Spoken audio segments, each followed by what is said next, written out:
نبی فاروق اعظم خلیفہ نبی فاروق اعظم۔ اعوذ باللہ من الشیطان الرجیم، بسم اللہ الرحمن الرحیم۔ ناظرین محترم السلام علیکم، میں ہوں آپ کا میزبان محمد رئیس احمد اور آپ دیکھ رہے ہیں پروگرام روشنی سب کے لیے۔ اس پروگرام کے ساتھ ہم حاضر ہوتے ہیں، الحمدللہ ایک موضوع کا انتخاب کرتے ہیں، اور آپ دیکھ رہے ہیں کہ ماشاءاللہ اس دوران جو سلسلہ ہے وہ خلیفہ سیدنا عمر فاروق رضی اللہ تعالیٰ عنہ کو خراج عقیدت پیش کیا جا رہا ہے۔ ابتدائی پروگرام پس منظر کے حوالے سے اور آپ کے قبول اسلام سے پہلے جو آپ کا ایک بلند کردار تھا اس حوالے سے گفتگو ہوئی، اور پھر اس کے بعد قبول اسلام کے واقعات کو پروگرام کا حصہ بنایا گیا، اور قبول اسلام کے واقعے کے بعد جو آپ نے جس طریقے سے آپ کے اسلام قبول کرنے سے اسلام کو تقویت ملی، سربلندی ملی، اور آپ کے حق میں اللہ تعالیٰ نے نبی کریم علیہ السلام کی دعا کو قبول فرمایا، اور اس کے بعد جو ہونے والے واقعے پھر آپ نے ہجرت فرمائی جس انداز میں، وہ تمام چیزیں ہم نے پروگرام میں آپ نے دیکھا کہ عہد سیدنا عمر فاروق رضی اللہ تعالیٰ عنہ کی جو خصوصیات ہیں اور اس دور کی جو اولیات ہیں، جو ایجادات ہیں، جو فتوحات کا ایک عظیم سلسلہ ہے اور ایک طویل سلسلہ ہے، اور اس میں بڑے پیمانے پر فتوحات نظر آتی ہیں، اس حوالے سے ہم بات کر رہے تھے۔ آج بھی انشاءاللہ اسی کو کنٹینیو کریں گے۔ دور فاروقی کے انتظامات جو ہیں اس کو ہم انشاءاللہ ڈسکس کریں گے۔ ممتاز و معروف شخصیات ہمارے ساتھ موجود ہیں جو ہمارے سوالات کے جوابات دینے کے لیے یہاں تشریف لائی ہیں۔ مفتی سہیل رضا امجدی صاحب، ممتاز و معروف شخصیت ماشاءاللہ، قرآن کے حوالے سے ایک ایسی شخصیت، قاری قرآن ہیں، حافظ قرآن ہیں ماشاءاللہ، اور قرآن ہی کے حوالے سے تعلیم القرآن کے حوالے سے جو آپ قرآن کے حوالے سے پروگرام دیکھتے ہیں وہ بہت خوبصورت انداز میں پیش کرتے ہیں۔ قرآن سنیے اور سنائیے، بہت خوبصورت پروگرام پیش کرتے ہیں۔ مفتی سہیل رضا امجدی صاحب ہمارے ساتھ موجود ہیں۔ مفتی صاحب السلام علیکم۔ وعلیکم السلام ورحمۃ اللہ۔ آپ کے ساتھ تشریف رکھتے ہیں ممتاز و معروف شخصیت، عہد حاضر کی ایک بہت ہی بلند پایہ شخصیت، علمی، ادبی، مذہبی حوالے سے پروفیسر ڈاکٹر نور احمد شاہتاز صاحب، جو کہ کئی کتابوں کے مصنف ہیں ماشاءاللہ، ریسرچر ہیں، اور اس کے علاوہ ہمارے پینل کا حصہ ہوا کرتے ہیں، آج بھی ہمارے ساتھ موجود ہیں۔ ڈاکٹر صاحب السلام علیکم۔ اور آپ کے ساتھ تشریف رکھتے ہیں ممتاز و معروف شخصیت مفتی محمد اسماعیل نورانی صاحب، ایک ایسی شخصیت کے ماشاءاللہ جو وقی مطالعہ رکھتے ہیں اور بہت خوبصورت انداز تکلم رکھتے ہیں۔ آپ نے انہیں دیکھا اور دیکھتے ہیں، پسند کرتے ہیں ان کے جوابات کو، اور ان کی خدمت میں اپنے سوالات پیش کرنا چاہتے ہیں لائیو کالز کے ذریعے۔ آج ہمارے ساتھ موجود ہے مفتی صاحب السلام علیکم۔ وعلیکم السلام ورحمۃ اللہ۔ جیسا کہ میں نے ابتدا میں عرض کیا کہ دور فاروقی کے جو انتظامات ہیں اس پر انشاءاللہ آج ہم بات کریں گے۔ کچھ فرمائیے گا مفتی صاحب اس حوالے سے کہ امور خلافت کی انجام دہی کے لیے حضرت سیدنا عمر فاروق رضی اللہ تعالیٰ عنہ نے جو اقدامات کیے، ان اقدامات پر کچھ روشنی ڈالیے۔ بسم اللہ الرحمن الرحیم، اللہم صلی علی سیدنا و مولانا محمد وعلی آلہ وصحبہ وبارک وسلم۔ ان کے بارے میں ابتداء یہ عرض کروں گا، ترجمان نبی، ہم زبان نبی، جان شان عدالت پہ لاکھوں سلام۔ کیا بات۔ تو حضرت عمر بن خطاب رضی اللہ تعالی عنہ کو جب سیدنا صدیق اکبر رضی اللہ تعالی عنہ نے اپنے وصال سے پہلے عثمان غنی رضی اللہ تعالی عنہ کو بلایا، حضرت علی رضی اللہ تعالی عنہ کو بلایا، دیگر صحابہ عبد الرحمن بن عوف رضی اللہ تعالی عنہ کو بلایا، سب سے پوچھا کہ عمر رضی اللہ تعالی عنہ کے بارے میں کیا رائے ہے، تو سب نے یہی کہا کہ ہم میں سے سب سے زیادہ افضل ہیں، اور سب سے اہم بات فرمایا کہ ان کا جو باطن ہے وہ ظاہر سے زیادہ افضل ہے، یعنی جو ان کے دل میں ہے وہ بیان کرتے ہیں۔ اور سیدنا صدیق اکبر رضی اللہ تعالی عنہ نے پھر ایک خط وصیت نامہ تحریر فرمایا، اس میں یہی تھا کہ یا الہ العالمین، تیرے عزت و جلال کی قسم، تیرے اس حقیر بندے نے ان میں سے، ان تمام مسلمانوں میں سے جس کو سب سے افضل پایا، اس کو ان پر خلیفہ جو ہے وہ نامزد فرمایا۔ تو عمر رضی اللہ تعالی عنہ کے دور خلافت میں بہت سی اہم چیزیں ہیں۔ ایک تو یہ ہے کہ آپ انتہائی بہادر، انتہائی شجاع اس میں ظاہر ہے کہ کئی احادیث کریمہ بھی ہیں، کئی مثالیں ہمارے سامنے ملتی ہیں کہ مکہ مکرمہ میں آ کر خانہ کعبہ کے اندر آ کر جو ہے سب کو للکارنا، اسلام کا ظاہر ہونا، اور حضور نبی کریم علیہ الصلوۃ والسلام کی حدیث پاک کہ اعز الاسلام بعمر بن الخطاب خاصتاً کہ اے مولا عمر بن خطاب کے اسلام کے ذریعے اسلام کو عزت عطا فرما۔ تو سب سے اہم بات یہ بھی ہے کہ آپ انتہائی شجاع ہیں، انتہائی بہادر ہیں، یہی وجہ ہے کہ آپ کے دور مبارکہ میں کئی فتوحات ہوئی، مصر جو ہے آپ کے دور میں فتح ہوا، اسی طرح جو ہے وہ شہر مدائن آپ کے دور میں فتح ہوا، اور اس وقت اتنا مال غنیمت آیا، اتنا مال غنیمت آیا کہ 60,000 سپاہی تھے، ہر سپاہی کو 12,000 دراہم ملے، اور اس کے بعد بھی مال بچ گیا، اتنا زیادہ مال غنیمت آیا۔ اس کے علاوہ ہم دیکھتے ہیں کہ پولیس کا نظام وہ آپ نے مرتب فرمایا، اور سب سے اہم بات یہ ہے کہ خود بھی انتہائی سادگی کا پیکر، کہ کئی صحابہ نے فرمایا کہ ہم نے دیکھا کہ آپ نے جو ہے وہ جو لباس پہنا ہوا ہے اس میں جگہ جگہ جو ہے وہ پیون لگے نظر آتے ہیں۔ بلکہ یہاں پر میں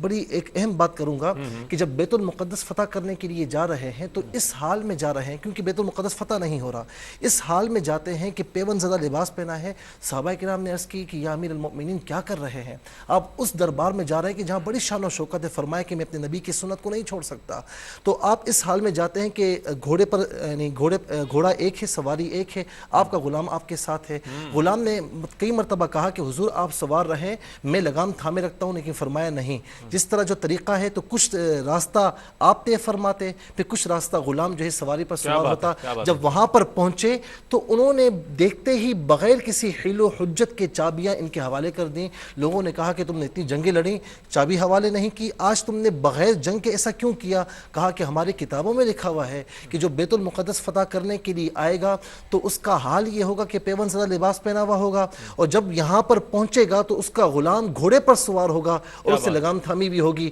اور وہ محمد عربی صلی اللہ علیہ وسلم کا غلام ہوگا۔ تو ہم نے اسی لیے چابیاں ان کے حوالے کی ہیں۔ اس کے علاوہ جو ہے گورنمنٹ میں جب کسی کو آپ حکمران منتخب فرماتے تو کئی شرائط، کئی کنڈیشنز موجود ہوتے ہیں۔ ضرور اس پر بھی بات کریں گے۔ ڈاکٹر صاحب کیا فرمائیں گے اس حوالے سے کہ کسی بھی امور سلطنت کو چلانے کے لیے یہ بہت ضروری ہوتا ہے کہ حکمران جو ہے اس کی معیشت کو مستحکم کرے، کیونکہ اکنامکس ایک ایسی چیز ہے کہ اگر یہ کسی معاشرے سے نکل جائے تو پھر معاشرہ جو ہے بدحالی کا شکار ہو جاتا ہے، زبوں حالی کا شکار ہو جاتا ہے۔ تو خلیفۃ المسلمین حضرت سیدنا عمر فاروق رضی اللہ تعالیٰ عنہ نے امور سلطنت کے علاوہ یہ جو معاشی استحکام کے لیے، معیشت کے استحکام کے لیے جو اقدامات کیے اس پر کچھ روشنی ڈالیے گا۔ بسم اللہ الرحمن الرحیم۔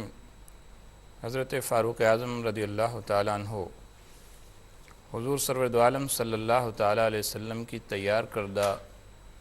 ہیروں کی اس نرسری کا ایک حصہ ہیں، بہت اچھا، بہت اچھا، جو قائد ملت اسلامیہ حضور فخر کائنات، فخر موجودات، سرور کائنات صلی اللہ تعالیٰ علیہ وسلم نے جو نرسری تیار فرمائی۔ کیا بات! میں نے اس لیے کہا ہیروں کی نرسری کہ آپ دیکھیے کہ آپ صلی اللہ تعالیٰ علیہ وسلم کے ساتھیوں میں سے ہر شخص زمانہ جاہلیت میں بدوی ہے، جاہل ہے، پڑھا لکھا نہیں ہے، کسی اسکول کالج نہیں گیا، کسی یونیورسٹی نہیں گیا، اس نے اکنامکس کی تعلیم کہیں سے نہیں لی،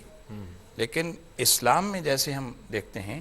تو اللہ تعالیٰ کی طرف سے اس کے اندر جتنی خفیہ صلاحیتیں ہیں وہ بیدار ہو جاتی ہیں۔ اللہ، یہ ایسے ہیرو تیار کیے تھے رسول اللہ صلی اللہ علیہ وسلم نے۔ کون سی یونیورسٹی تھی جہاں سے انہوں نے تعلیم پائی؟ صفہ کی وہ یونیورسٹی، صفہ یونیورسٹی، جہاں سرکار دو عالم صلی اللہ علیہ وسلم نے صرف قرآن تجوید سے پڑھانا نہیں سکھایا، جہاں حضور صلی اللہ علیہ وسلم نے صرف حفظ کی کلاسیں نہیں لگائیں، جہاں نبی اکرم صلی اللہ تعالیٰ علیہ وسلم نے صرف لوگوں کو 2 وقت کی روٹی نہیں کھلائی، بلکہ آپ صلی اللہ تعالیٰ علیہ وسلم نے ان کے ناشتے میں، ان کے دوپہر کے کھانے میں، ان کے شام کے کھانے میں آپ نے دنیاوی امور وہ تمام ان کو گھول کر پلا دیے کہ جب سلطنت قائم ہو، ریاست قائم ہو تو انہیں کوئی دشواری پیش نہ آئے، اور اخروی امور بھی سارے سمجھا دیے کہ جب اللہ تعالیٰ کی بارگاہ میں یہ پیش ہوں تو سرخرو ہوں۔ کیا بات ہے! فاروق اعظم رضی اللہ تعالیٰ عنہ تاجر تھے، تجارت آپ کرتے تھے، یہ آپ کا آبائی پیشہ تھا۔ ابن خطاب جب مکہ مکرمہ میں تھے، جب بھی آپ کی ایک عزت تھی، ایک وقار تھا، ایک شان تھی، اور عرب کے سب لوگ آپ کا احترام کرتے تھے۔ معاشی اعتبار سے کسی سلطنت کو، کسی ریاست کو اگر مستحکم نہ کیا جائے تو وہ ہمیشہ غلام رہے گی اور غلامی کی زندگی گزارے گی. اور معاف کیجئے، بدقسمتی سے آج جو ہم غلامانہ زندگی گزار رہے ہیں تو اس کی ایک وجہ یہی ہے کہ ہم معاشی اعتبار سے کمزور ہیں. ہم قرض کی پیتے ہیں اور قرض کا کھاتے ہیں، اس لیے کسی کے ساتھ آنکھیں چار کرنے کی ہمارے اندر صلاحیت نہیں. رسول اللہ صلی اللہ علیہ وسلم نے اپنے غلاموں کو اس قابل کیا کہ وہ باطل کی آنکھوں میں آنکھیں ڈال کر بات کر سکیں، اس لیے کہ انہوں نے کسی سے ادھار مانگ کے نہیں کھایا تھا، اپنی معیشت کو خود استوار کیا. اور کیسے کیا؟ کیا بات. فاروق اعظم رضی اللہ تعالیٰ عنہ نے سب سے پہلے ایک نظام قائم کیا، ایک سیٹ اپ بنائے. اس سیٹ اپ میں کیا تھا؟ کچھ ہماری آمدن انکم ملک کے اندر سے ہوگی، کچھ ہماری آمدن کے ذرائع ملک کے باہر سے ہوں گے. جب کوئی گورنمنٹ بجٹ بناتی ہے تو وہ دیکھتی ہے کہ اس کی ریسیٹس کیا ہیں اور اس کے اخراجات کیا ہوں گے، ایکسپنسز کیا ہوں گے. فاروق اعظم رضی اللہ تعالیٰ عنہ نے ریسیٹس کے حوالے سے بہت توجہ دی، کیونکہ جب دخل نہیں ہے تو آپ کے اخراجات کہاں سے ہوں گے. صحیح. تو آپ نے سب سے معقول انتظام جو اس کا فرمایا وہ یہ کہ زکوٰۃ اور عشر کی صحیح طور پر وصولی، لگان، فدیہ، فے کا مال، جزیہ، اور اس کے علاوہ باہر سے آنے والے مال پر ٹیکسز. ٹیکس فاروق اعظم رضی اللہ تعالیٰ عنہ نے متعارف کرایا ہے، لیکن عادلانہ ٹیکس، نہ کہ ظالمانہ ٹیکس. اور فاروق اعظم رضی اللہ تعالیٰ عنہ کا عادلانہ متعارف کرایا ہوا ٹیکس آج دنیا میں جہاں جہاں رائج ہے وہاں لوگ خوشحال ہیں. پھر آپ نے سوشل سیکیورٹیز متعارف کروائیں.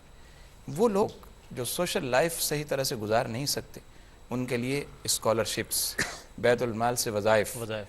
اور باہر سے مال لے کر آنے والے لوگ جو مدینہ طیبہ کی سرحد میں داخل ہوں اگر وہ غیر مسلم ہیں تو ان کے لیے ٹیکسز کی شرح الگ ہے، اور مسلمان ہیں تو الگ ہے. کیوں؟ اس لیے کہ مسلمان جب مال تجارت لے کر دوسرے ملکوں میں جاتے تو ان سے ایز اے فارنر ٹیکس وصول کیا جاتا. تو آپ نے بھی یہ کیا کہ ایز اے فارنر ان سے ٹیکس. کیا بات ہے، کیا بات. یہ وہ انتظامات تھے جو اور یہ وہ تمام خوبیاں ہیں کہ جو تربیت رسول صلی اللہ علیہ وسلم سے کہاں سے حاصل کی ہیں. اسی صفا کی فرسٹ ریزیڈینشل یونیورسٹی سے انہوں نے حاصل کی. کیا بات. بہت خوبصورت آپ نے ابتدائی جملوں سے لے کر اب تک بہت خوبصورت جواب عنایت فرمایا. مفتی صاحب کیا فرمائیں گے اس حوالے سے کہ حضرت سیدنا عمر فاروق رضی اللہ تعالیٰ عنہ کی حکمت عملیوں کو ہم دیکھیں، اسٹریٹجیز کو دیکھیں تو اس میں یہ محسوس ہوتا ہے کہ ریاستوں کو آپ نے صوبوں میں اور اضلاع میں تقسیم فرما دیا تاکہ جسے عام طور پہ آج کی زبان میں گراس روٹ لیول پر جو انصاف کی فراہمی ہے، عدل کی فراہمی ہے اور دیگر امور کی انجام دہی ہے وہ آسان ہو جائے. اس حوالے سے خلیفۃ المسلمین کا جو. جی بسم اللہ الرحمن الرحیم. جیسا کہ ابھی گفتگو کی گئی حضرت سیدنا فاروق اعظم رضی اللہ تعالیٰ عنہ کی بصیرت کے حوالے سے اور ان کی اجتہادی صلاحیتوں کے حوالے سے کہ کس انداز سے وہ ایک ایسے منصب پر فائز ہیں کہ جو باقاعدہ جس کی انہوں نے باقاعدہ کوئی علیحدہ سے اس کی تعلیم حاصل نہیں کی، کوئی کورس نہیں کیا، کوئی نصاب نہیں پڑھا ہے، لیکن لفظ نصاب کے بغیر سب کچھ حاصل کیا ہے. اور وہ ایسا حاصل کیا ہے کہ جو آج ہمارے لیے نصاب کا درجہ رکھتا ہے. اور آج وہ اس قابل ہیں یہ ساری باتیں کہ ہمارے نصاب میں ہمارے اس نئی نسل کے لیے نصاب کے طور پر اس کو شامل ہونا چاہیے. اسی طریقے سے حضرت سیدنا فاروق اعظم رضی اللہ تعالیٰ عنہ کی جو تمام ریاست ہے جس پر اللہ رب کریم نے ان کو حکمرانی عطا فرمائی اور اللہ تعالیٰ نے جو ان کو سربراہی عطا فرمائی، اس پر ان کے زمانے میں جو وسعت ہوئی ہے، کیونکہ خاص حضرت فاروق اعظم رضی اللہ تعالیٰ عنہ کے زمانے میں جو فتوحات کا بھی تذکرہ فرمایا مفتی صاحب نے بھی، جس کی طرف اشارہ کیا، تو یہ جو فتوحات ہیں یہ اصل میں وسعتیں ہیں. حضرت فاروق اعظم رضی اللہ تعالیٰ عنہ کے زمانے میں اس سلطنت کی ظاہر ہے کہ جس قدر وسعت ہوگی اسی قدر بہت ساری چیزیں خود بخود ایک ضرورت کے تحت ایجاد میں اور معرض وجود میں آتی ہیں یا ان کو لانا پڑتا ہے. تو اس سلطنت کی وسعت کے تقاضے کے تحت حضرت فاروق اعظم رضی اللہ تعالیٰ عنہ نے باقاعدہ صوبوں کا جو قیام ہے وہ آپ عمل میں لائے، اور اس کے ساتھ ساتھ ان صوبوں کے اندر پھر آپ نے اضلاع میں اس کی تقسیم فرمائی. کتابوں کے اندر تاریخی حوالے سے مختلف صوبوں کے نام گنائے گئے ہیں جن میں اب تو خیر وہ مختلف ریاستیں ہیں، لیکن سیدنا فاروق اعظم رضی اللہ تعالیٰ عنہ نے ان کی بہت خوبصورت تقسیم فرمائی اور 8 صوبے بتائے گئے ہیں، اور بعض نے اس میں جو خراسان ہے، فارس ہے، آذربائیجان ہے، ان کو ملا کر 11 صوبے بیان کیے ہیں. جو یہ فارس، آذربائیجان اور خراسان ہے اس پر جو پہلے سے طرز عمل چلا آ رہا تھا اس اس کو اسی طریقے سے سیدنا فاروق اعظم رضی اللہ تعالیٰ عنہ نے برقرار رکھا۔ تو اس اعتبار سے کہا یہ جاتا ہے کہ 8 صوبے ہیں جو سیدنا فاروق اعظم رضی اللہ تعالیٰ عنہ کی ایک ذاتی ایجاد ہے، جو ان کی اپنی بصیرت کا ایک سمجھ لیں کہ نشان ہے اور علم ہے۔ تو حضرت فاروق اعظم رضی اللہ تعالیٰ عنہ نے باقاعدہ ان صوبوں کا قیام بھی فرمایا، نہ صرف یہ کہ صوبے بلکہ پھر ان کے اندر اضلاع کی تقسیم بھی فرمائی، اس کے اندر مختلف عہدے بھی قائم فرمائے ہیں۔ ان عہدوں کو اگر ہم دیکھتے ہیں تو اس سے بھی حضرت فاروق اعظم رضی اللہ تعالیٰ عنہ کی ہمیں بصیرت نظر آتی ہے کہ کس طریقے سے آپ رضی اللہ تعالیٰ عنہ نے اس زمانے میں پیش بینی اور دور بینی کا یہ مظاہرہ فرمایا اور ایسے عہدے مقرر فرمائے کہ جن عہدوں کے ذریعے سے صحیح معنی میں اس پوری سلطنت کی، ریاست کی نگرانی بھی ہو سکتی ہے، رعایا کی، اور پھر اس کے اندر گورنرز بھی مقرر فرمائے، 18 کے قریب تقریباً، اور پھر ان کے لیے شرائط بھی انہوں نے کتابوں جاری فرمائی۔ اس حوالے سے بھی انشاءاللہ بات کریں گے۔ ناظرین ایک مختصر سا وقفہ ہے۔ خوش آمدید ناظرین، آپ دیکھ رہے ہیں پروگرام روشنی سب کے لیے، اور آج خراج عقیدت پیش کیا جا رہا ہے بحضور امیر المومنین خلیفۃ المسلمین حضرت سیدنا عمر فاروق رضی اللہ تعالیٰ عنہ کی خدمت میں۔ اور یہ کوشش ARYQTV کے ان تاریخوں میں، چونکہ آپ جانتے ہیں کہ یکم محرم الحرام آپ کا یوم شہادت ہے، تو اس نسبت سے ان پروگراموں کو پیش کیا جا رہا ہے تاکہ خلیفۃ المسلمین کی سیرت و کردار پر روشنی ڈالی جائے اور وہ ناظرین تک پہنچائی جائے۔ پولیس کا محکمہ بھی آپ نے قائم فرمایا، اور آج ہر ریاست کی ضرورت، بنیادی ضرورت پولیس کا محکمہ سمجھا جاتا ہے۔ تو اس دوربینی کے حوالے سے کچھ فرمائے گا کہ آپ نے کس طریقے سے، کیا آپ کے ذہن میں بات تھی کہ لوگوں کے لیے، لوگوں کو جو قوانین سمجھانے ہیں، لوگوں کو صحیح طور پر ڈائریکٹ کرنا ہے، تو اس کے لیے اس حوالے سے اس محکمے کی اہمیت کے حوالے سے بتائیے گا، اور آپ نے جس منصوبہ بندی کے تحت اس محکمہ قائم فرمایا۔ دیکھیں، اصل میں بات یہ ہے کہ جب اتنی بڑی سلطنت ہو، قبلہ مفتی صاحب نے، قبلہ ڈاکٹر صاحب نے اس پر جو ہے گفتگو فرمائی کہ جس میں اتنے صوبے ہوں، اتنے صوبوں کی بات، پھر اضلاع کی بات ہے، پھر ظاہر ہے کہ کسی محلے میں کہیں کسی جگہ پر کوئی جرم وغیرہ ہوتا ہے تو ظاہر ہے کہ اس کو پکڑنے کے لیے یا اس کو سزا دلوانے کے لیے جو شرعی طور پر لاگو ہیں، تو وہ ان کے لیے باقاعدہ کچھ لوگ اس طرح مقرر ہونے چاہیے کہ جو گورنمنٹ کی طرف سے جو ہے منظور شدہ بھی ہوں، اور جنہیں یہ حق ہو، یہ پاور ہو کہ وہ پھر اسے پکڑ سکیں یا اسے قید کر سکیں، اور پھر قرار واقعی انہیں سزا دی جائے جو سزا ان کی بنتی ہے۔ اور میں سمجھتا ہوں کہ اس وقت، یعنی اس وقت حضرت عمر رضی اللہ تعالی عنہ نے بڑی دوربینی کا مظاہرہ فرمایا اور یہ پولیس کا جو محکمہ قائم فرمایا۔ آج آپ دیکھیں کہ دنیا کے ہر ملک میں جس طرح آپ نے فرمایا کہ پولیس کا نظام قائم ہے، اچھا ہمارا آج کا نوجوان یہ سمجھتا ہے کہ یہ پولیس کا نظام جو ہے وہ غیروں کا دیا ہوا ہے، بڑا اچھا نظام ہے، لیکن حقیقت میں یہ نظام ان کا دیا ہوا ہے، حضرت عمر رضی اللہ تعالی عنہ کا۔ اور آج پوری دنیا میں ہر شہر میں، ہر ملک میں جز لا ينفق بن چکا ہے کہ اس کے بغیر جو ہے وہ نظام جو ہے وہ چلنا، جی ہاں، چلنا اتنا جو ہے آسان نہیں ہے۔ پھر آپ دیکھیں کہ یہ تمام چیزیں کہ صوبوں کا قیام ہے، اضلاع کا قیام ہے، پولیس کا نظام ہے، ان تمام چیزوں میں چیک اینڈ بیلنس بہت زیادہ ہے۔ یعنی آج اگر ہمارا کوئی ادارہ فیل ہوتا ہے یا کوئی محکمہ فیل ہو رہا ہوتا ہے، اس کی واحد وجہ یہ ہوتی ہے کہ اس میں جو ہے چیک اینڈ بیلنس نہیں ہوتا۔ جب اداروں کو یہ معلوم ہو جائے کہ ہمارے اوپر کوئی بھی نہیں، ہمیں کوئی پوچھنے والا نہیں، پھر ایمان کی طاقت بھی نہ ہو تو پھر وہ جو دل چاہتا ہے وہ کرتا ہے۔ پھر اس میں کوئی طاقتور آفیسر ہوتا ہے تو پھر وہ کام کرتا ہے کہ جو اس کا دل چاہتا ہے، اس میں اللہ تعالیٰ کی جو ہے حدود کو پھلانگا بھی جاتا ہے، اس کی حدود کو کراس بھی کیا جاتا ہے، ظلم بھی ہوتا ہے۔ لیکن حضرت عمر رضی اللہ تعالی عنہ کو آپ دیکھیں کہ اتنے سخت ہیں ان معاملات میں کہ جب حضرت یعنی ایک کو مصر کا گورنر بنایا جن کا میرے خیال میں ایاز بن غنم نام تھا۔ اب انہوں نے جب کسی کو بھی گورنر بناتے تو یہ شرط ہوتی کہ وہ اعلیٰ کپڑے زیبتن نہیں کرے گا، یعنی جو ہے وہ باریک لباس نہیں پہنے گا۔ ترکی گھوڑے بڑے اعلیٰ نسل کے ہوتے تو فرمایا کہ ترکی گھوڑوں پر کوئی سوار نہیں ہوگا، اور پھر یہ بھی فرمایا کہ سادگی اپنائے گا اور اپنے دروازے ہمیشہ عوام الناس کے لیے کھلے رکھے گا، دربار نہیں رکھے گا۔ اب آپ دیکھیں کہ ایک گورنر کے متعلق یہ معلوم ہوا کہ وہ بڑا اعلیٰ نسل کے گھوڑے استعمال کرتا ہے، بڑا بیش قیمت لباس پہنتا ہے، تو فوراً اسے بلایا اور اس کے ہاتھوں میں بکریوں کا ریوڑ دیا، فرمایا کہ جو انسانوں کو نہ سنبھال سکے وہ یہ ریوڑ سنبھالے۔ اتنے سخت گیر۔ اس کے علاوہ حضرت عمر بن عاص رضی اللہ تعالی عنہ جیسا صحابی گورنر ہے، تو آپ گورنر بننے سے پہلے، حکمران بننے سے پہلے سب کے بیلنس چیک فرمایا کرتے، اور اگر اس میں کوئی اضافہ ہوتا تو جتنا بیلنس ان کا ہوتا انہیں دیے جاتا، باقی سارا بیت المال میں جمع کرا دیا جاتا۔ یہاں تک کہ ایک مرتبہ مال غنیمت آیا تو آپ نے جو ہے ایک صحابی کو خط لکھا اور فرمایا کہ جتنا مال غنیمت ہے اس کو تقسیم کر دو، ایکسٹرا تنخواہیں بھی ادا کر دو۔ انہوں نے فرمایا کہ میں نے ایسا ہی کیا ہے پھر بھی مال غنیمت بچا۔ کیا فرماتے ہیں؟ فرمایا کہ یہ مال عمر کا یا اس کی اولاد کا نہیں ہے، ان کا حق ہے، انہیں دے دیا جائے۔ کیا بات ہے، کیا بات ہے۔ اچھا، آپ کے عہد میں جو ٹرانسپیرنسی ہے، شفافیت، اس حوالے سے بھی بات کریں گے، لیکن ایک بہت اہم ایک کام جو ہے خلیفۃ المسلمین کا وہ یہ ہے کہ شہروں کی آباد کاری کے حوالے سے جو آپ نے اقدامات فرمائے اور اس سے جو فوائد حاصل ہوئے اور لوگوں کو جو مراعات ملی اور لوگوں کو جو سہولتیں میسر آئیں، کچھ اس حوالے سے ارشاد فرمائیے۔ حضرت فاروق اعظم رضی اللہ تعالیٰ عنہ نہایت مدبر حکمران تھے، اور تدبیر حکمرانی کی یہ تھی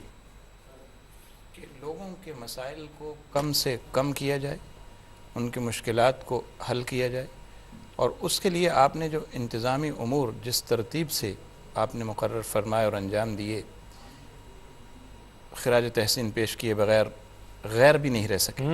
کیا بات۔ حضرت فاروق اعظم رضی اللہ تعالیٰ عنہ نے جو مختلف شہر آباد کیے تو اس کی وجہ کیا تھی؟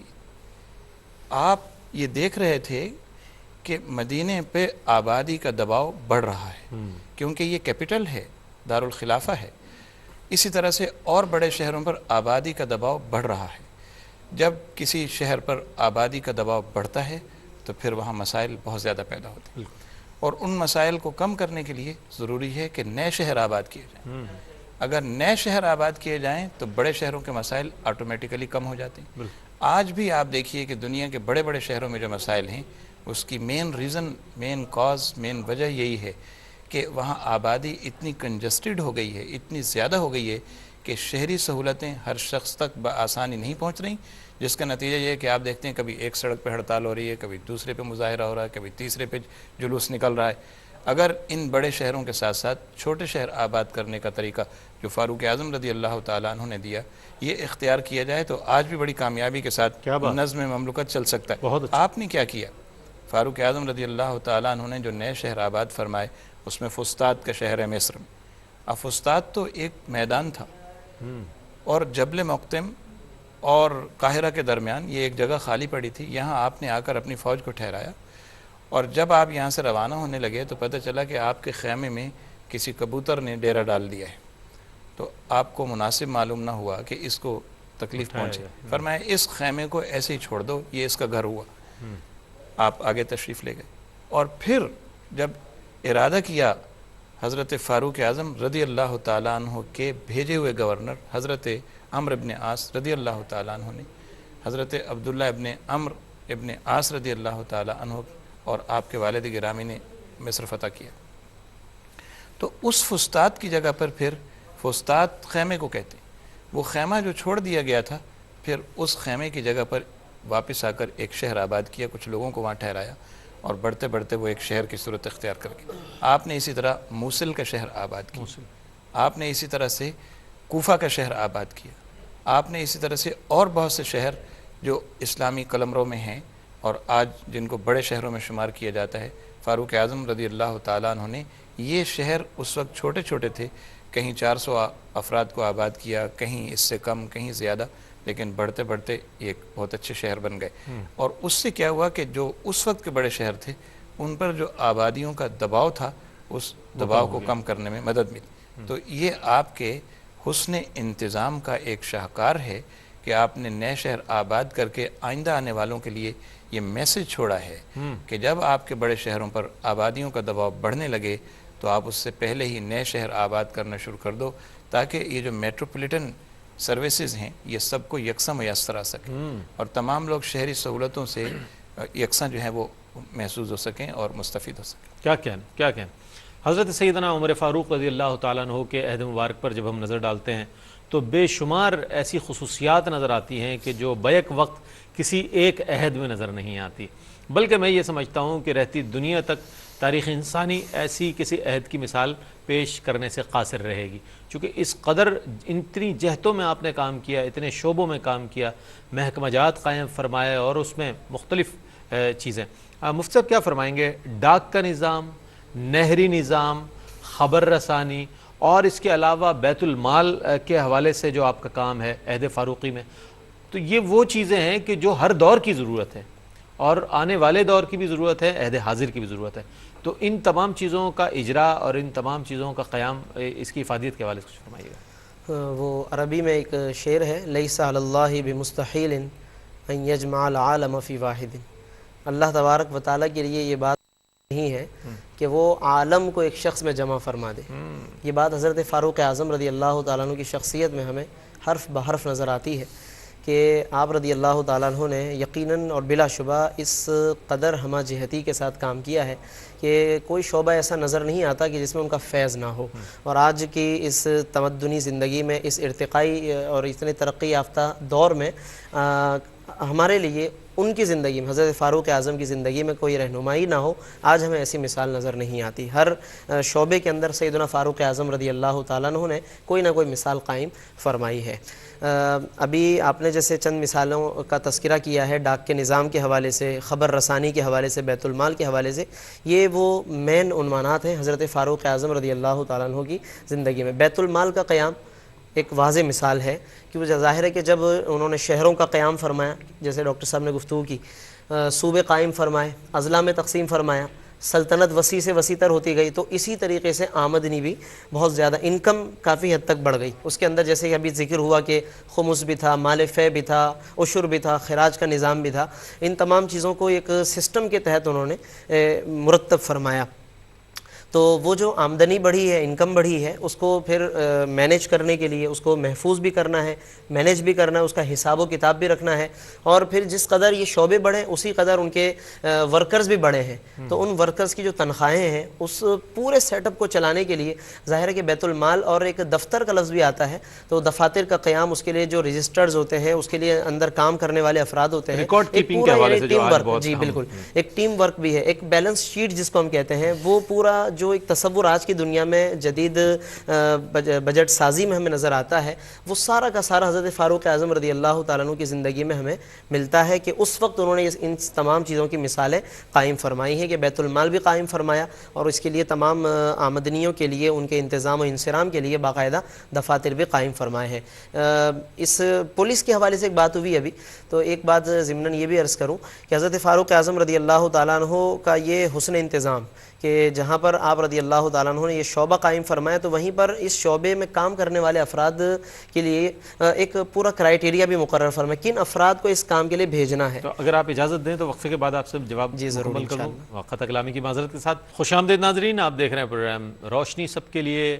حضرت سیدنا عمر فاروق رضی اللہ تعالیٰ عنہ خلیفۃ المسلمین، خلیفۃ الرسول کی بارگاہ میں اخراج عقیدت پیش کیا جا رہا ہے. اور آج کے پروگرام میں دور فاروقی کے جو انتظامات ہیں، ایڈمنسٹریٹیولی جو آپ کی خوبیاں ہیں اور جو آپ نے جس طریقے سے اسٹریٹجی بنائی، جو آپ نے ترتیب دی تمام سلطنت کے لیے، تمام ہی ان گورنروں کو جس طریقے سے آپ نے احکامات دیے، شرائط عائد کی، اس حوالے سے مختلف جہتوں پر بات ہو رہی ہے. میں چاہوں گا مفتی اسماعیل نورانی صاحب پولیس کے محکمے کے حوالے سے کچھ ارشاد فرما رہے تھے کہ ان کے لیے آپ نے کیا کرائیٹیریا قائم کیا، کچھ فرمائیے. تو حضرت فاروق اعظم رضی اللہ تعالیٰ عنہ نے ہر چیز کے لیے ایک کرائیٹیریا مقرر کیا، فوج کے نظام کے لیے بھی، بیت المال کے لیے بھی، پولیس کے محکمے کے لیے بھی. جتنے بھی محکمے انہوں نے قائم فرمائے ہیں ان سب کے لیے، کہیں کسی کو گورنر بنا کر بھیجا، عامل مقرر فرمایا، ہر محکمے کے لیے انہوں نے ایک زبردست قسم کا معیار، اور اس معیار کی پھر نگرانی بھی کرنا، ان تمام افراد کی بھی وقتاً فوقتاً نگرانی فرمانا، یہ حضرت فاروق اعظم رضی اللہ تعالیٰ عنہ کی حکومت کی خصوصیت ہے. حضرت ابو ہریرہ رضی اللہ تعالیٰ عنہ کو بحرین کے لیے انہوں نے صاحب الاحداث مقرر فرمایا. احداث اس شعبے کو کہا جاتا تھا پولیس کے حوالے سے، تو صاحب الاحداث تھے، یعنی پولیس افسر حضرت ابو ہریرہ رضی اللہ تعالیٰ عنہ کو انہوں نے مقرر فرمایا. اور وہ حضرت ابو ہریرہ کے حوالے سے بھی اور دیگر جو بھی اس شعبے سے منسلک رہے اس زمانے میں، ان کے حوالے سے جو خاص خصوصیات آتی ہیں اس زمانے کی، کہ جو نگرانی ان کو کرنی ہوتی تھی، اس میں عوام کے لیے سہولیات پیدا کرنا تو یقیناً تھا ہی، لیکن اس کے ساتھ ساتھ بہت ساری جو معاشرے کے اندر برائیاں ہوتی ہیں ان برائیوں سے بچانا، ان برائیوں سے کی روک تھام کرنا، یہ بھی خاص اس شعبے کی ذمہ داری تھی. چنانچہ شراب کی بندش کے حوالے سے کہ کوئی شراب خانہ سر عام کھلے عام کوئی شراب بیچی جا رہی ہو، اس حوالے سے بھرپور نگرانی نگرانی کرنا وہ اس شعبے کی ذمہ داری تھی. یعنی ایسا نہیں تھا کہ اس پولیس کے محکمے کی سرپرستی میں شراب خانہ چل رہا ہو, ایسا نہیں تھا, بلکہ یہ تھا کہ اس کی نگرانی اس بات پر ہوگی کہ کہیں خدا نخواستہ شراب عام تو نہیں ہو رہی. یہ حضرت فاروق اعظم رضی اللہ تعالیٰ عنہ کے زمانے کی خصوصیات. اور خبر رسانی کی آپ نے بات کی, خبر رسانی بھی اور اس کے جو ذرائع تھے حضرت فاروق اعظم آج کے رضی دور اللہ میں تعالیٰ یہ شعبہ بہت مضبوط اور بہت توانا ہو گیا ہے کہ اس شعبے میں بہت کام ہو رہا ہے. یقیناً اب تو ترقی کے اور اس کے آلات اور ذرائع بہت وسیع ہو گئے, لیکن ہم اس زمانے کی یہ بات کر رہے ہیں سیدنا فاروق اعظم کا وہ زمانہ کہ جس میں ظاہری طور پر کوئی ایسے آلات اور اتنی کوئی ترقی کا کوئی ذریعہ موجود نہیں ہے کہ جس میں ایک بات اور ایک خبر جو ہے وہ تیزی کے ساتھ حضرت فاروق اعظم تک پہنچ سکے یا گورنر تک اور ان کے ذریعے سے حضرت فاروق اعظم تک. لیکن آپ ایک ایک بات کی خبر رکھتے ہیں, ایک ایک بات آپ کے علم میں لائی جاتی ہے. کہیں اگر کسی معاملے کی تحقیق کروانی ہوتی ہے تو پورا کمیشن بھی روانہ کرتے ہیں اس بات کی خبر کے لیے, آپ تک خبر پہنچائی بھی جاتی ہے, آپ خود بھی خبر گیری فرماتے ہیں, جیسا کہ ابھی بات ہوئی کہ راتوں کو گشت بھی فرماتے تھے. اور یہ تنے تنہا یعنی کئی معاملات میں آپ رضی اللہ تعالیٰ عنہ تنے تنہا اس کام کو خدمت کو انجام دیتے ہیں. انتظار نہیں فرماتے کہ میرے ساتھ کوئی فورس ہوگی, میرے ساتھ افراد ہوں گے تو اس کے بعد اس معاملے کی تحقیق کی جائے گی. ہمارے یہاں کمیٹی بنائی جاتی ہے, ہمارے یہاں باقاعدہ اس کے لیے بہت ساری مدتیں مقرر کی جاتی ہیں, وقت دیا جاتا ہے, اس معاملے کو ڈیلے کیا جاتا ہے. حضرت فاروق اعظم اگر تنے تنہا ہیں, بعض اوقات کئی معاملات میں حضرت عبد الرحمن ابن عوف فرماتے ہیں کہ رات کو کوئی قافلہ آتا تھا تجارت کا, حضرت فاروق اعظم میرے گھر پر آتے, دروازے کو دستک دیتے, فرماتے کہ قافلہ تجارت کا اترا ہے, آؤ ذرا میرے ساتھ وہاں پہ رات گزارنی ہے, وہیں پر ہم جاگتے رہیں گے, اس قافلے کی نگرانی کریں گے. یہ حضرت فاروق اعظم ہے. اور اگر حضرت عبد الرحمن ابن عوف یا کوئی اور میسر نہیں ہے, تنے تنہا جاگ رہے ہیں, اس قافلے کی نگرانی کو اپنا فریضہ سمجھتے ہیں وہ. اور اگر کوئی کہتا ہے اس پوری کیفیت کو دیکھ کر, خلیفہ وقت کی اس کیفیت کو دیکھ کر کہ حضور ہم آپ کے ساتھ آپ کی حفاظت کے لیے مقرر ہو جائیں, آپ اجازت دے دیں, تو کیا جملہ فرماتے تھے کہ مجھے اللہ نے تمہاری حفاظت کے لیے مقرر کیا ہے, تمہیں میری حفاظت کے لیے مقرر نہیں کیا گیا. یہ ہے حضرت فاروق اعظم, کیا کردار ہے, کیا سیرت ہے, سبحان اللہ سبحان اللہ. اچھا یہ فرمائیے گا مفتی صاحب کہ ایک ایسی شخصیت کہ جنہیں ہم عہد صحابیت میں دیکھیں تو بھی آپ بلند اور ایک مرتبے پر نظر آتے ہیں, اور اس میں بھی آپ قوت ایمانی کے اس منصب پر نظر آتے ہیں کہ جو مثال کے طور پر پیش کیا جا سکتا ہے. اس کے اور پھر عہد خلافت میں آپ کے دیکھیں تو آپ ساریہ کو جو ہے دوران خطبہ جو ہے آپ آرڈر دے رہے ہیں, یہیں سے حکم جاری کر رہے ہیں کہ کس طرح اس کو کس طرف سے وہ کرنا ہے. اسی طرح دریائے نیل کو آپ خط روانہ کر رہے ہیں کہ جناب اگر تو خدا کے حکم سے بہتا ہے تو بہتر ہے. یہ سب چیزیں جو ہیں یعنی دنیاوی امور کے ساتھ ساتھ روحانی جو ان کا ایک منصب اور مرتبہ تھا وہ بھی بہت بلند تھا. اس حوالے سے کچھ ارشاد فرمائیے گا کہ بیک وقت یہ دو چیزوں کا یکجا ہو جانا کسی ایک شخصیت میں, یہ بھی ایک محیر العقول بات سمجھی جاتی ہے. دیکھیں حضور نبی کریم علیہ الصلاۃ والسلام کا جو شرف صحابیت جن لوگوں کو حاصل ہوا, اور جو آقا علیہ الصلاۃ والسلام کی جنہوں نے یوں سمجھ لیں کہ مدرسے سے اکیڈمی سے تعلیم حاصل کی, جسے ڈاکٹر صاحب نے فرمایا کہ وہ فقط دین میں نہیں بلکہ ہر اعتبار سے انہیں جامع قرار دیا گیا, چاہے وہ دنیاوی معاملات ہوں چاہے وہ دینی معاملات ہوں. یہاں پر ایک دیکھیں آقا علیہ السلام کی تربیت کہ حضرت عمر بن خطاب رضی اللہ تعالیٰ عنہ جیسے خلیفہ بنے تو ایک مقام پر گئے, میں نے ایک جگہ واقعہ پڑھا یہ کہ وہ جو جس مکان پر گئے تو وہ عورت بالکل معذور تھی, نہ آنکھوں سے دیکھ سکتی تھی نہ ہاتھ پاؤں سے کام کر سکتی تھی. آپ گئے, آپ نے کھانا بنایا, اس کی جھاڑ صفائی وغیرہ کی, اور کھانا بنانے کے بعد جب اس کے منہ میں لقمہ ڈالا تو اس کی آنکھوں سے آنسو آ گئے اور کہنے لگی کہ لگتا ہے کہ وہ شخص اس دنیا سے چلا گیا ہے. تو کہا کہ مائی تو کس کی بات کرتی ہے, کہ کون گیا؟ تو فرمایا بیٹا جو تجھ سے پہلے آتا تھا وہ اپنے منہ میں نوالا چبا کر مجھے دیا کرتا تھا. یہ آپ دیکھیں, یہ تعلیم و تربیت. سیدنا صدیق اکبر رضی اللہ تعالی عنہ جب وصیت نامہ تحریر فرماتے ہیں, اس میں جو آپ نے وصیت نامہ تحریر فرمایا تو عمر فاروق رو پڑے کہ یا امیر المؤمنین آپ نے ہمیں بڑی مشقت میں ڈال دیا ہے. اچھا آپ دیکھیں کہ دن میں فیصلے کرنا,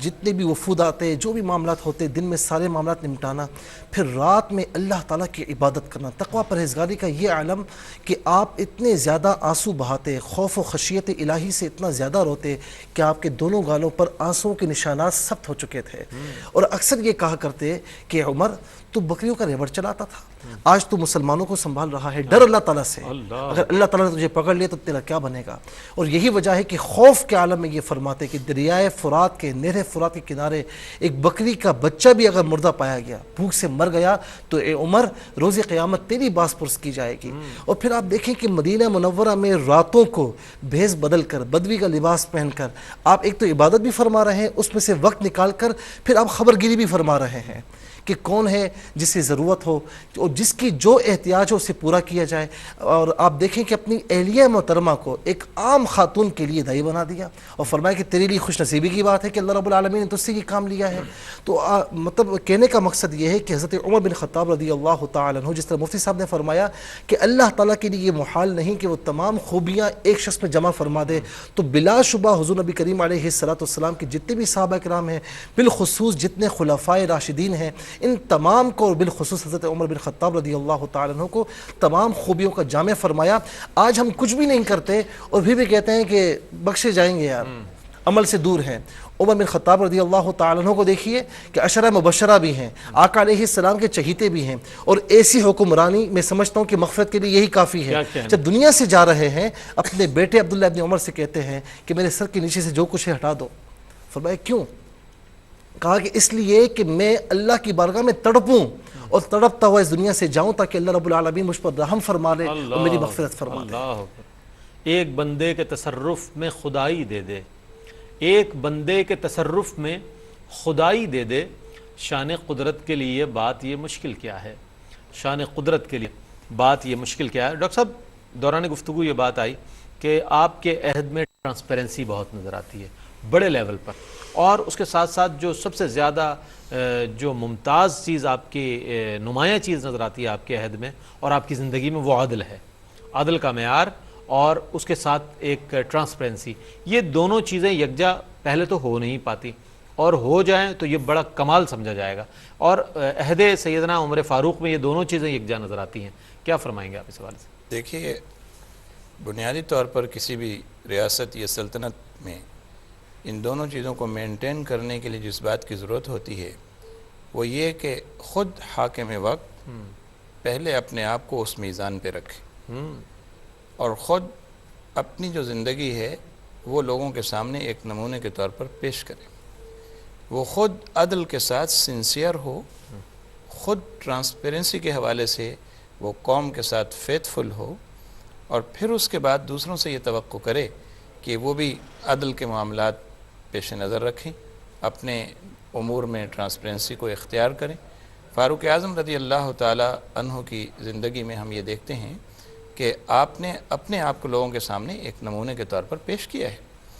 ایسا نہیں ہوا کبھی بھی کہ فاروق اعظم رضی اللہ تعالیٰ عنہ کے گھر میں تو بہت اعلیٰ درجے کا کھانا پک رہا ہو